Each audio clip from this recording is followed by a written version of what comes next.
Hello, c'est HR, votre chroniqueur. Alors aujourd'hui, je vais vous parler d'une série western, The English. The English qui met en vedette Emily Blunt. C'est une série forcément qui te plaira, Virginie. Petite pensée pour toi, surtout que toi, tu adores tout ce qui est équitation. Tu es une femme de poigne, donc forcément, cette série The English te plaira. Avant d'aller plus loin au niveau de l'analyse de mes réactions, n'oublie pas, si tu n'es pas abonné, pense à le faire. Si tu aimes ce que tu vois, pense à liker et partager. Let's go! I just need a few acres.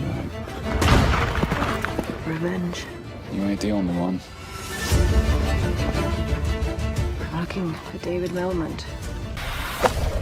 Not quite the woman I expected. The only story I can tell is mine. You ain't here but a moment. None of us. One day, you'll go home. Home is here. With you.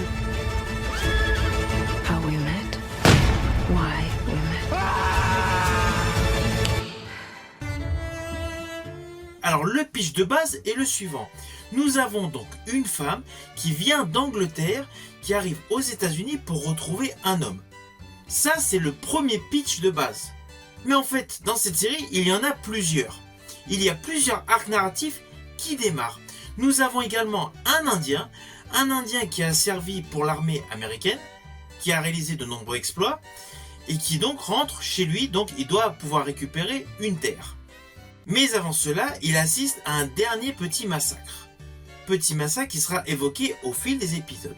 Ne vous inquiétez pas, vous me connaissez, je ne vais pas du tout vous spoiler sur les parties scénaristiques. Néanmoins, je vous dirai un petit détail à la fin de cette vidéo concernant une photographie, une mise en scène que j'ai particulièrement aimée pour une scène précise. Alors d'entrée de jeu, le générique va faire écho à tous les nostalgiques. Il y a vraiment une ambiance Western Spaghetti, Ennio Morricone, Sergio Leone, dans la structure narrative et la structure musicale de ce générique très coloré. On a réellement le sentiment d'être dans un ancien western. Alors cette série étant composée sur plusieurs arcs narratifs, forcément il y a de nombreuses histoires. C'est un peu une série chorale.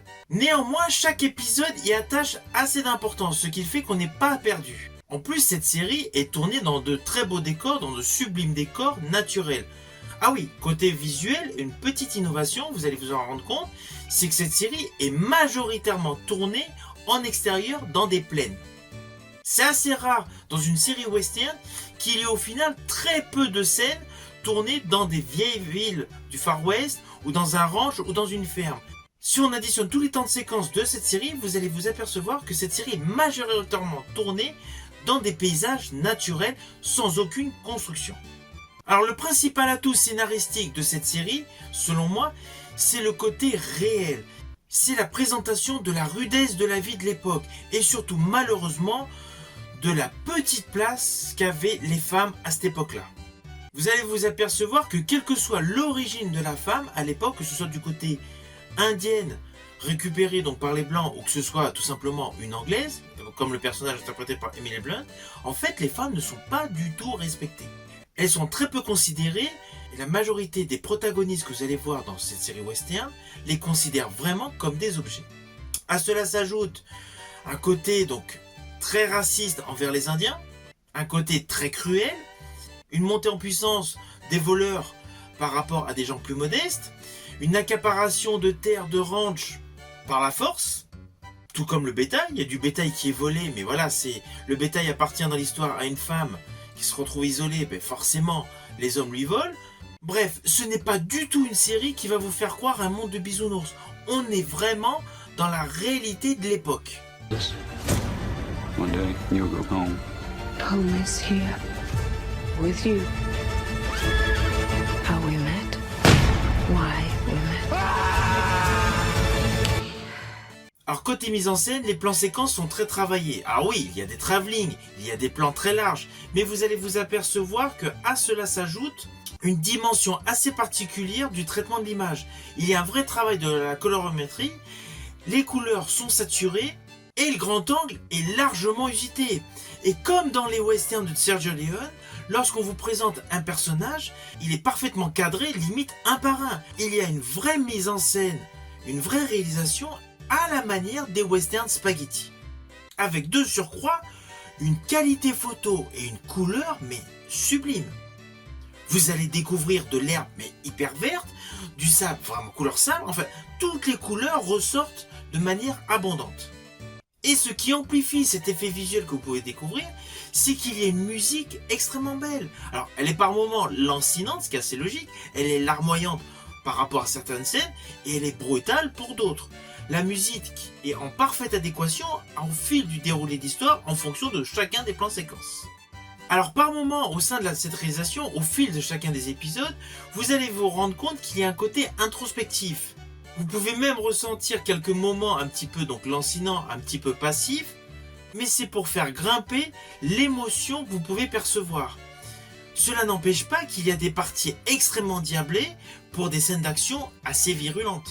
Et lorsqu'il y a des moments d'extrême douleur, d'extrême violence, mais psychologique, forcément le rythme semble subir une faille temporelle, mais c'est pour approfondir le propos et surtout pour mettre en exergue le chagrin, les émotions que vous pouvez percevoir. Si on avait additionné les 6 épisodes les uns après les autres, on aurait pu considérer que c'est un grand film, que c'est une super production. En clair, un blockbuster à l'époque des cow-boys. Alors le premier rôle de cette série n'est autre qu'Emily Blunt, mais Emily Blunt qui a participé d'ailleurs à la production. Emily Blunt a une immense carrière cinématographique, pourtant elle a joué au cinéma qu'à partir de 2004, mais elle a joué dans de nombreux registres, comédie, aventure, policier, fantastique, science-fiction. Elle a joué dans de nombreux films à grand succès. Alors moi dans sa filmographie, forcément étant fan d'ASF, j'ai adoré en 2014 lorsqu'elle a joué aux côtés de Tom Cruise dans Edge of Tomorrow. Come find me when you wake up. J'ai également aimé son interprétation dans le film de Denis Villeneuve de 2015 dans Sicario, ainsi que dans le diptyque Sans un bruit, le premier sorti en 2018.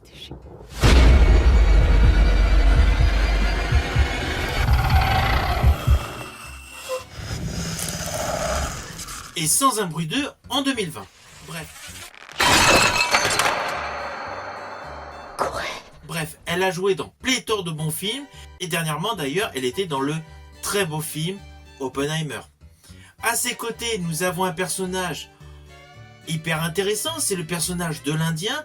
Cet acteur a vraiment le visage qui colle parfaitement à son rôle, surtout qu'il présente une réelle rudesse de la vie. Il s'agit de Shaq Spencer. Alors lui, côté cinéma, il s'était fait remarquer dans la saga des Twilight. Mais plus récemment, il avait joué en 2015 le rôle d'un policier dans la série Banshee. Autour de ce duo d'acteurs, donc tête d'affiche de cette série, il y a de nombreux interprètes qui ont un réel talent d'acteur. Et parmi les interprètes qui entourent ce duo d'acteurs, il y a un acteur irlandais emblématique qui a une très belle carrière derrière lui et surtout qui a un jeu mais impeccable. Cet acteur n'est autre que Stephen Rea.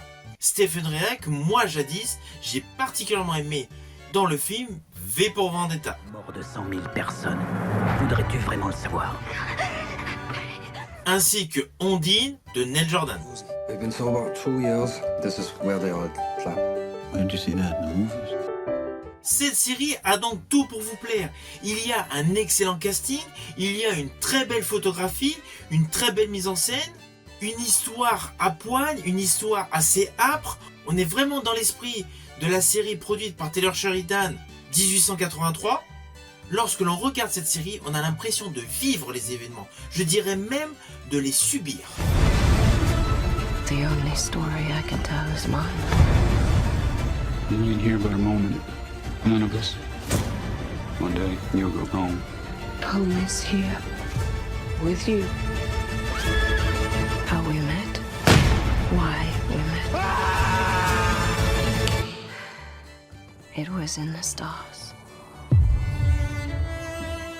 Alors au final, c'est une série que je vous invite à regarder. C'est une série qui vaut vraiment le coup, c'est une série qui mélange un côté poétique, un côté épique, mais essentiellement un côté mélodramatique, un côté très sombre. C'est une série que vous pouvez découvrir sur Canal+. Vous pouvez également la trouver sur des plateformes de streaming. C'est vraiment une série que je vous conseille si vous avez aimé Loman Bass Reeves et si vous avez aimé 1883. Cette série, The English, elle est vraiment dans le même concept, dans le même moule. Il ne vous reste plus qu'à la regarder. Quant à moi, je vous dis à bientôt pour une prochaine chronique.